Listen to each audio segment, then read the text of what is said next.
Lo que le sucedió a Ken Miyamoto y a su amigo Tom podría pasar por un creepypasta cualquiera. Lo que hace especial esta historia es la fuente. Ken es guionista, analista de guiones para la marca Sony y blogger de profesión. Su contenido habitual en su blog se basa en análisis de decenas de películas, en concreto, análisis técnicos sobre cómo se ruedan ciertas escenas. En su blog no podemos encontrar ninguna historia de miedo o terror que él haya escrito, solo una entrada en particular en la que explica una anécdota que él asegura que es real. Y es por eso que me da escalofríos, ya que la posibilidad de que sea cierta es aterradora.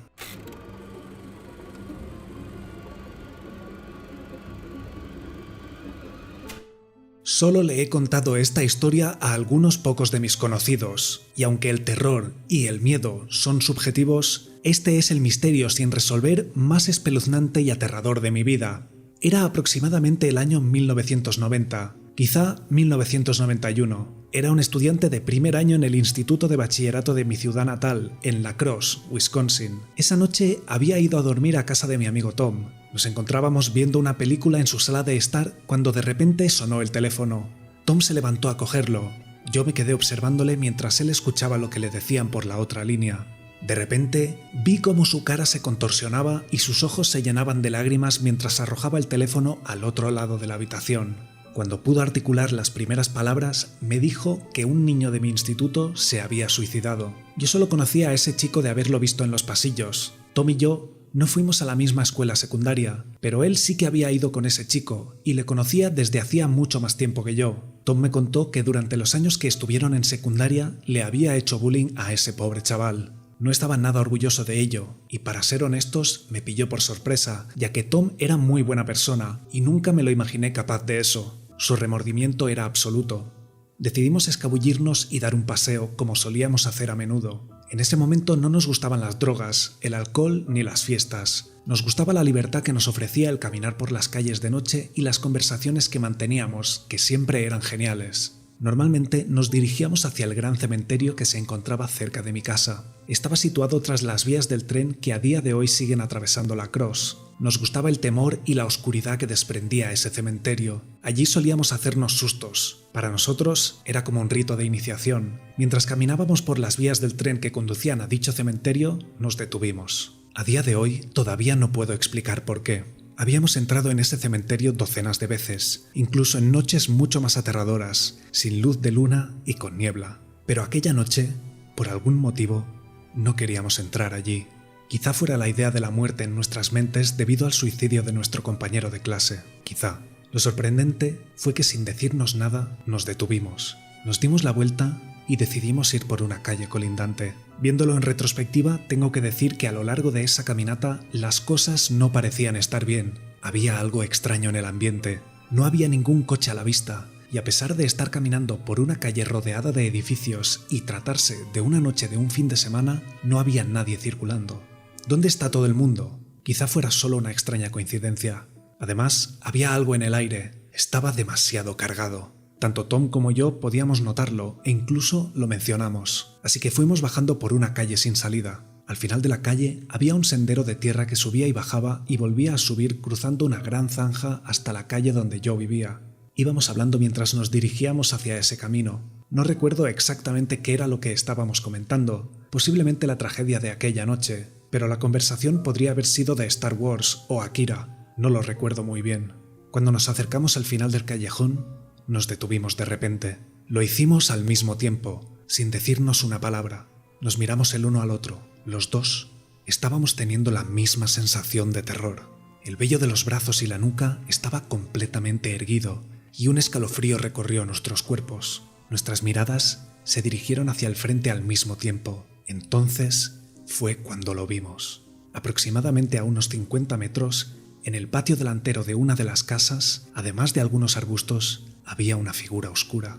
Se trataba de alguien o algo con una túnica negra, pero no tenía cara, no tenía nada, simplemente era oscuridad y los negros harapos mecidos por la fría brisa. La figura pareció no notar nuestra presencia, no todavía, pero caminaba, o más bien se movía, de manera extraña. No puedo articularlo correctamente, era como si estuviera caminando en círculos lentamente sin dar pasos. De repente, la brisa se convirtió en viento que soplaba contra nosotros, frío y húmedo, moviendo de forma más violenta las ropas de aquella extraña criatura. Otro elemento extraño en el que no pude evitar fijarme era la luz. La luz iluminaba aquella capa oscura de una forma muy curiosa. Había una farola a unos 100 metros del lugar, y esa luz habría sido demasiado débil para iluminar cualquier otra cosa en una situación normal. Pero en aquel momento, aquella tenue iluminación sí nos permitía ver la figura tal y como era. Tom y yo estábamos congelados. De hecho, estoy casi paralizado mientras escribo esto, así que mientras estábamos allí parados, el terror empezó a recorrernos el cuerpo. Seguíamos mirando la figura oscura en movimiento. Seguía dando círculos. Parecía flotar, parecía moverse y no moverse al mismo tiempo, y vimos que sostenía algo. O quizá fuera solo el viento ejerciendo un efecto óptico sobre su túnica. No estoy seguro. Nos quedamos mirando esa cosa no sé cuánto tiempo, hasta que se detuvo y de repente nos miró, como si finalmente se diera cuenta de nuestra presencia. Eso fue la gota que colmó el vaso. Los dos, a la vez, echamos a correr. Huimos lo más rápido que pudimos. Acortamos el camino por una calle lateral que nos llevaría a una calle paralela hacia mi barrio. Esa calle conducía hacia una pequeña colina. Cuando doblamos la esquina, empezamos a correr por la subida hasta la cima de aquel monte, sumidos en el pánico. Pero de repente nos paramos de nuevo, porque en la cima de esa colina vimos otra figura oscura, con los brazos en alto. Sin siquiera pensarlo, dimos la vuelta y salimos corriendo en dirección a la casa de Tom, que desde aquel punto se encontraba a al menos 8 kilómetros de distancia. Nosotros corríamos, pero el tiempo no avanzaba. Lo siguiente que recuerdo es que estábamos tirados en medio de un jardín de algún vecindario en el que nunca habíamos estado, sin aliento. Nos levantamos al recuperarnos un poco, caminamos en silencio de regreso a su casa. El aire parecía más ligero, aunque todavía sentíamos como si una especie de neblina nos rodeara. Pero ya estábamos fuera de peligro.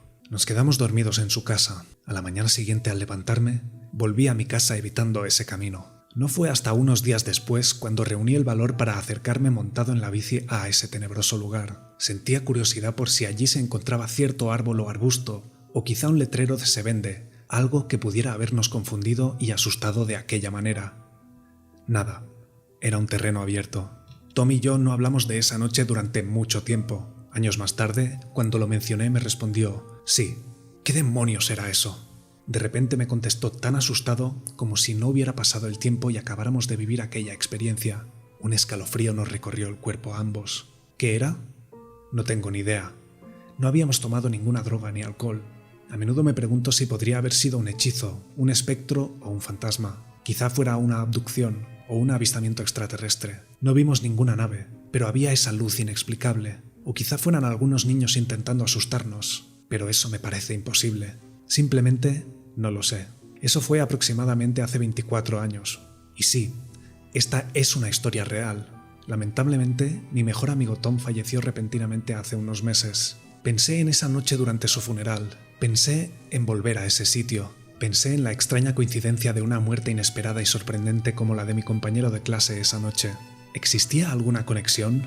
¿Estábamos viendo algún destino futuro para uno de nosotros que, lamentablemente, se cernió sobre mi mejor amigo Tom? ¿Fue todo esto una doble alucinación? En mi mente, de ninguna manera. A veces, todavía me persigue. Y hasta aquí llega la historia de Ken, que es a la par tan misteriosa como aterradora. ¿Qué crees que podría haber sido ese ente? ¿Podría tratarse de una alucinación si ambos vieron lo mismo? ¿Qué habrías hecho tú si estuvieras en su situación? Si te ha gustado el vídeo, dale un like. Me ayudas una barbaridad. Aquí te dejo más historias escalofriantes por si quieres echarles un vistazo. Nos vemos en el siguiente vídeo.